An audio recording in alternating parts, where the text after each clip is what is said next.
सबसे पहले नजर डालते हैं अब तक की बुलेटिन से। जब तमाम मुकामी सियासतदान खामोश तमाशाई बने हुए हैं, तब मजदूर का बेटा गुलाम मुस्तफा लाहौर बैंक के कर्जों के खिलाफ दोबारा ऐलान जंग कर चुका है। बैंक इंतजामिया समन भेजकर सादा लोग थलबासियों को तंग कर रही है। हम हुकूमत वक्त से ये मुतालिबा करते हैं कि हमारे इलाके को आफतज़दा करार दो और बैंकों के कर्जे माफ करो और मुकामी सियासतदान होश के नाखून लें और कौमी और सूबाई असम्बली में हमारी आवाज़ बुलंद करें।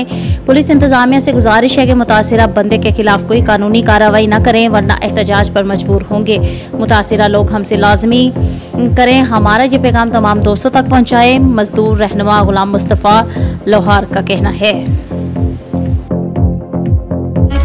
मेरा भी है एतबार, रिश्ते भी चमके चम चम चम चम चम चम चम चम चम चम चम लेमन मैक्स लॉन्ग बार चम चम